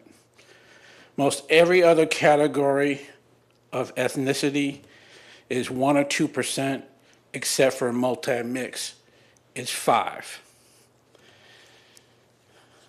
I recognize there's a lot of things going on a national level and a community level, but once again, you do have myself, the executive director of Clean Slate Advocate, is committed to life and life of clean clothes, which is not a luxury. It is a right for everybody to have clean clothes. Everybody should be dignified to do that. As we look forward, as we continue to try to develop partnerships and create support, I know that it's been a difficult run for us, but somehow, some way, through divine intervention, I have to say, we've been able to continue the program and will continue the program until such time that changes. Thank you for allowing me the time, and I yield the rest of my time unless anybody has any questions. Thank you, Mr. Frazier. We have a couple council members that would like to say something. Alderwoman Notrano. Oh, actually, it's not for you. For me? Okay. Sorry, Mr. Frazier. I saw the chief come in, and I wanted to address a previous comment. Okay, you can hold that. Alderwoman Purchase, did you want to make a comment? Yes, I did. So, Mr. Frazier, I know that you've been coming here for almost several months now, speaking to us every Tuesday when you have an opportunity, and you had said something that triggered me with transparency.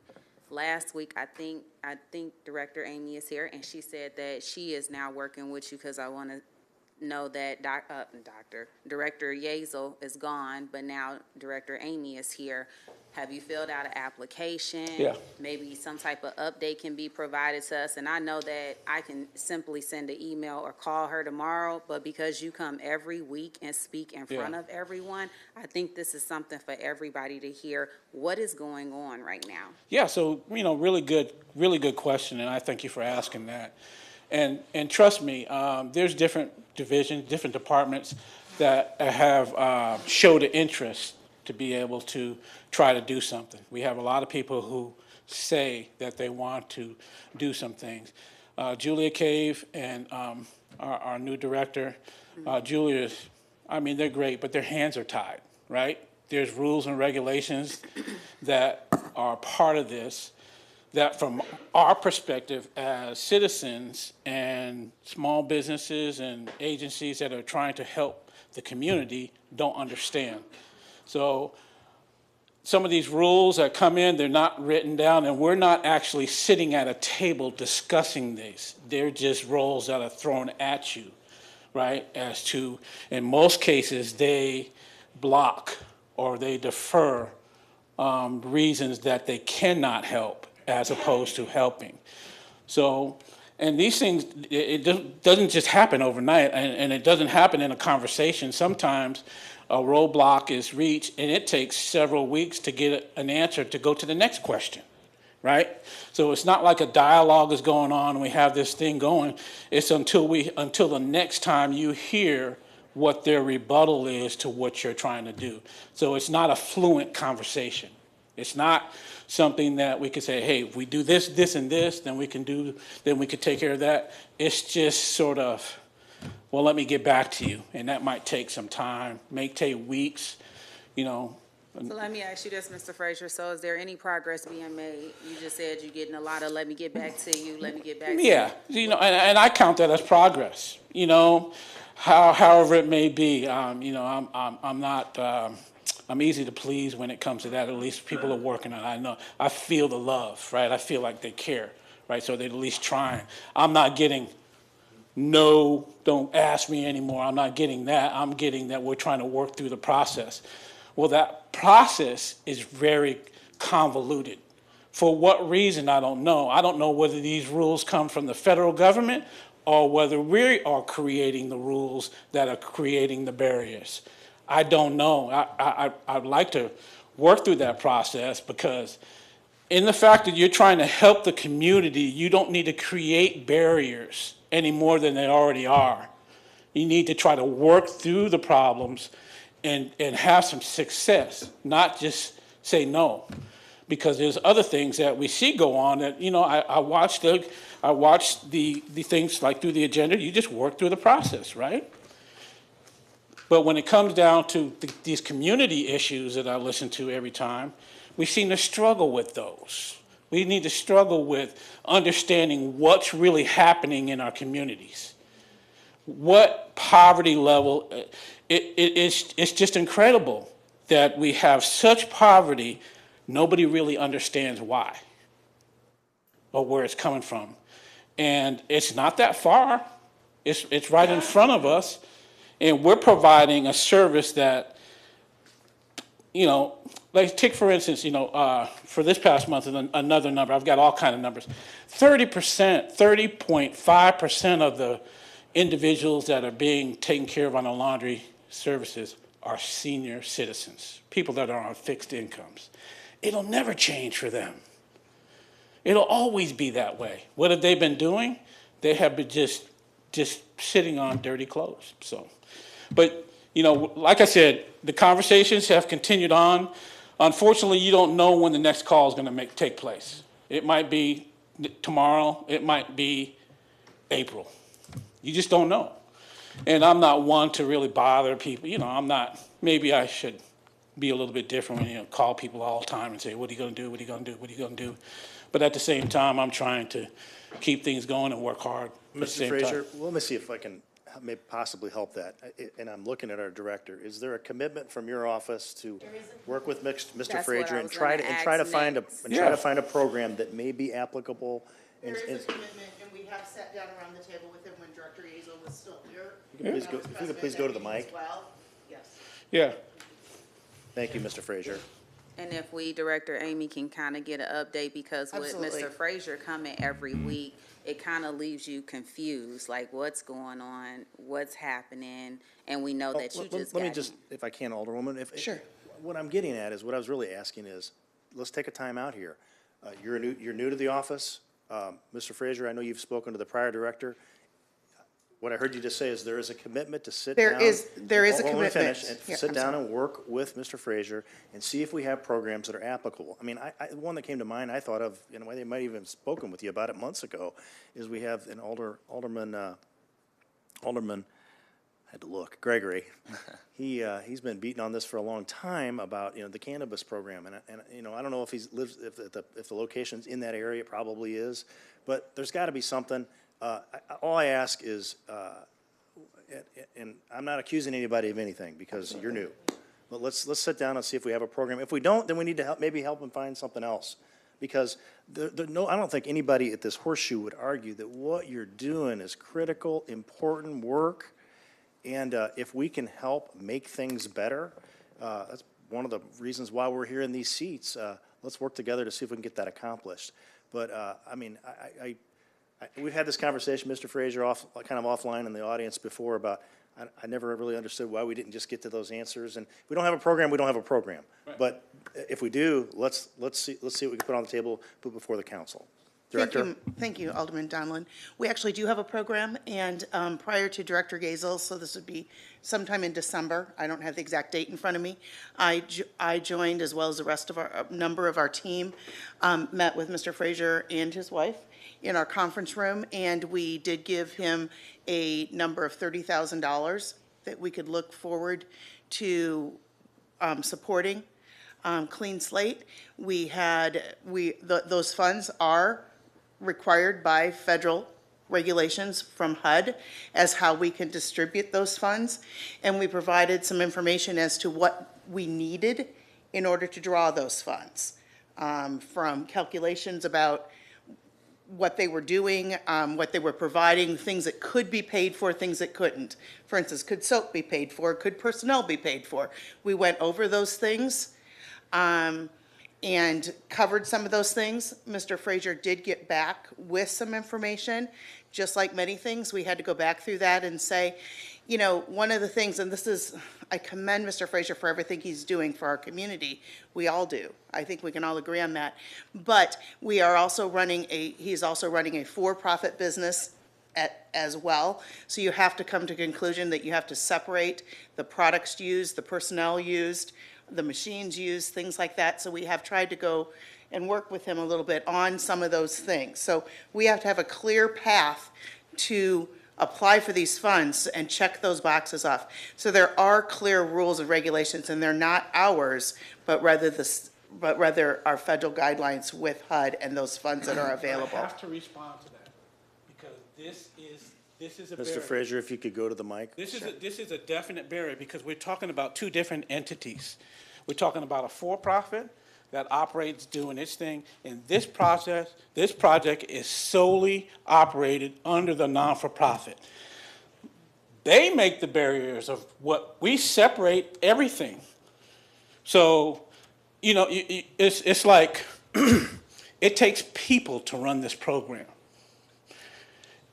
They want to make the argument that if you use some of your for-profit people to help on the non-for-profit, but then we can't figure it out, no matter how we calculate the time. That's silly. Mr. Frazier, I That's hear silly. I hear So we're at an impasse on that. If I can, You know, I've let you it's go. totally Mr. different. Frazier, I've let you go over. Don't leave, please. Yeah, you know, I'm No, not- no, don't leave. I Again, I trust that if you two get together, or your staff get Yeah. together and try to work through, we're not going to figure it out in this room, because it's Yeah. not what, we don't run the program. Things are presented to us when they're moving forward and need funded and so forth.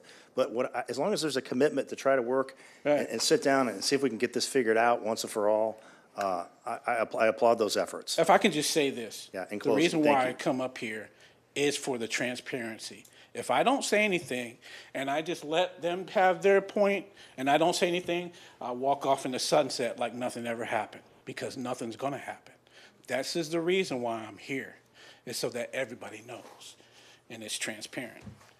And that's where I want to keep it. Well, So, we appreciate that. You spent lots of time in this room. Let's hope we can form a partnership that works for everyone. thank you. Thank you. Chair, Thank you, I Director. would like to- Yes, ma'am. And I know we have Alderman Gregory signed up as well. I'm sorry. I understand. Yes, I ma'am. had just wanted to finish my statement, but I'm glad you jumped in to help me while I was speaking Well, to Mr. you Frazier. can handle it. I know you can. And Director Amy, it was no slate towards you. That's why I started off in the beginning.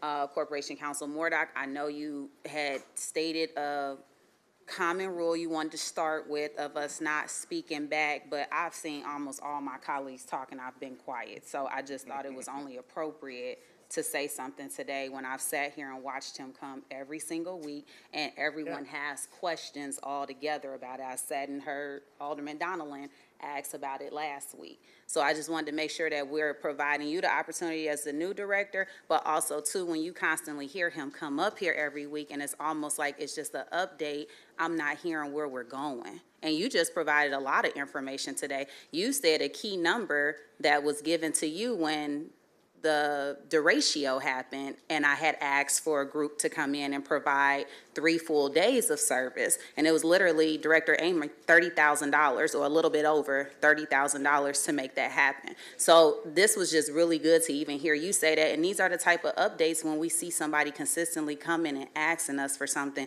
and we really don't know what's going on. And I just think that's for all of us. So thank you. Thank you, Alderwoman. Alderman Gregory. No, I'll be brief. Mr. Fraser, thank you for coming. I don't ever mind you coming to speak your thoughts. But I know we've talked about some different things that I think will work to qualify you for some CBDG funding to really do those things. I think, I know last week you said something about soap or something like that. And, I have a strong, feeling that our funds, not only SOAP, but workforce development and things like that is all important. And really, those are the type of things that CBDG funding it fits the national narrative. And I think that's where your program has to go with it. I'm willing to do anything I can to help. I think we have a great opportunity to help people in various ways, workforce development, on and on, within your location or at that location, because so many people, of dire needs come there. So we just got to tweak your plan a little bit and keep working. I encourage you to work with Ms. Amy. I'm here for you to work. We've had these discussions even when you come up here. I don't say anything because I think it's good that you express yourself. But I think to fit the narrative, to really get to where you want to go with it, we got to make some tweaks in that plan so you fit that national narrative and go from there. Yeah, and that's just it. Clear understandings make this thing go a long way. I'm not the smartest cookie in the jar, but I follow instructions. Yeah. Right? Yeah. So if we have a set of instructions to follow, I'm going to follow that. But the problem is we don't have any instructions because this is a program, unfortunately, it has never really been done anywhere in the country at this level, right? So it's different. But there's a need, so what? We're intelligent. We can figure it Mr. out. Fraser, if I can ask you to wrap it up, and with a commitment that we're going to get together with Ms. Amy, and thank you. Okay. Thank you, everyone. Appreciate the questions and the comments. Okay, on a different topic, Alderwoman Natriano, please. Yes, a different topic, but I would just like to comment on that discussion and that entire situation. I'm just going to say that last night we were at a meeting put on by ICON. They were talking to us about land bank and getting, state grants to help people rehab their houses. And the gentleman who was speaking to us was talking about the fact that it was a reimbursement grant, and he said, the state really wants to prevent fraud. And the city really wants to prevent fraud. I know that. I've heard it out of people's mouths. But in this case, and in the case of a reimbursement agreement, it's a tax on poor people. People need these funds. This program needs funds. I hear Mr. Fraser say that they have some issues. They've raised some flags about commingling between the profit and the for-profit. I hear that as someone's worried about fraud. So let's just get that out in the open. And the same thing with the cannabis grants. We've been slow walking the cannabis grants because people are afraid of fraud. Like, what are you afraid of? Ask yourself. Think about it. Why are you only worried about fraud when it has to do with Black nonprofits?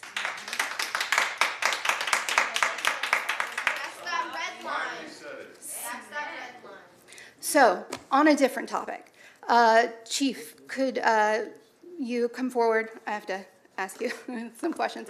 So, a couple of folks in public comments asked about a couple of issues that are in your purview. So I just wanted to give you the opportunity to give us some information on that. So, are you aware of the allegations of human trafficking in the city of Springfield? So as we all know, that has been reported multiple times previously, the FBI, Division of the State Police, have conducted investigations into human trafficking, continue to conduct investigations into human trafficking. Yes, so I am aware of it. I am aware of an ongoing investigation as it pertains to that. Thank you so much for that. And then regarding ICE, immigrations and customs enforcement, the federal government's plans with migrants, I know that we have in Illinois, thankfully, a state statute that prevents local police departments from cooperating with ICE. I just wanted to hear from you, your understanding of that, and anything that you could say that would set our citizens at ease. Sure. So every law enforcement jurisdiction in the state of Illinois is bound by the Trust Act, which was put into law in 2017. That specifically details and limits law enforcement's involvement with federal agents such as ICE when it comes to strictly immigration-related situations. Obviously, if there are individuals in our community who are illegal and they are committing crimes, that's a completely different story. They should be held to account like every other individual in our community. But the Springfield Police Department recently put out, with the help of Mr. Murdoch's office, put out a department directive on the Trust Act. That was December we put that out. So all of our officers are once again familiarized with that law and exactly what it means. Thank you so much. That's comfort. Yep. Yeah, I believe that's it. Thank you, Alderwoman, and thank you, Chief. Alderman Williams? Chief. So this awareness of investigation, dealing with trafficking and massage parlors. So by you acknowledging that you're aware, does that prevent local action? I'm sorry, does it prevent? Local actions. Well, so you have city ordinances, which can still be enforced, which are completely different than criminal ordinances. You have federal statutes and you have state statutes. So the Springfield Police Department, when we investigate crimes in our community, are bound by the state statutes. So we investigate state-related crimes. The FBI in their jurisdiction would investigate federal crimes. And then we have the other branch, which is the city ordinance violations. So any of these actions, would it hurt the FBI's investigation? Well, I think one thing that you do anytime there's a criminal investigation or anything else is you want to make sure you're deconflicting with other agencies that may be involved. The last thing I want to do is, number one, get up here and say something that may impact an ongoing investigation. So I try and be very careful when it comes to that. So I'm always trying to explain to my constituents why it appears that we don't hear it. We don't hear the crowd when they tell us these things, but at the same time, our response could do this or make us talk about things that maybe we shouldn't. But I never understood why the police department didn't at least say that much so that those that are listening at least know, oh, well, there are investigations going on. I mean, until tonight and until your question, really it was like no one even wanted to admit that. Yeah, and I would hope it goes without saying, but I'm certainly going to say it, that our responsibility as law enforcement is to investigate every crime that's committed in our community. And that's what I'm committed to as a leader of this organization. Now, sometimes I don't publicly speak to parts of the investigation because I think that's extremely important that we don't share some of that information. But you have my commitment that my goal is to reduce crime at every level related to every crime, whether it be federal or state level. Yeah, I appreciate your answer, and and I did want to make a record so that some of the folks that are listening that worry me about this will say, well, Roy, how come you haven't asked them? Or Roy, how come you guys haven't said that? Because a lot of times we don't want to mess up, and so it's better to kind of keep quiet. But Jennifer asked the question, I thought I'd go ahead and say, it's frustrating as an alderman sitting around this shoe and then, getting told that we don't care, we're not moving, we're not acting, that's rough, you know. So let me just be very blunt and very honest, Order, okay? I can't Yeah, hear the audience. you can ask members of the audience to cut the chatter, please. Thank you. Yes, Chief. We've had a lot of discussion about massage parlors, right? So the Springfield Police Department is aware of alleged illegal activity that's it's happening in some of these massage parlors. And like I said, with any other crime, we are going to investigate that. And this should be a warning to anyone running any sort of illegal operation in our community, from illegal drug sales to prostitution to massage parlors, that the Springfield Police Department is not going to allow that. The mayor does not want that in her city. The alder people do not want that in this community. And I'm going to do my damnedest to make sure that that doesn't happen in the city of Springfield. You have my word on that. The citizens have my word. That may mean that you don't see me parked out in front of a massage parlor. That doesn't mean that we're not doing our jobs. Alderwoman Williams, do you have anything further? I'm finished. Thank you, sir. Alderwoman Purchase. Thank you, Chair. Thank you, Chief Scarlett, for saying that. I know too, sometimes it's a little frustrating because we just had an individual that was murdered on the east side, but I even had to learn of myself that I think it was in the county boundaries and wasn't in our Springfield limits. And then we just had a situation, I think this was last Tuesday, out by the office. And we resolved that so quickly. And then you hear the community, particularly the Black community, reaching out to us saying, just like y'all handled that so fast and got that person and they went to jail so quickly, why you don't do that over here? And that's not even my ward or my area, but we three are Black, so we get a lot of those calls or people talking to us when we're out. So hearing you say this and letting everybody hear you speak like this, I think it does mean something.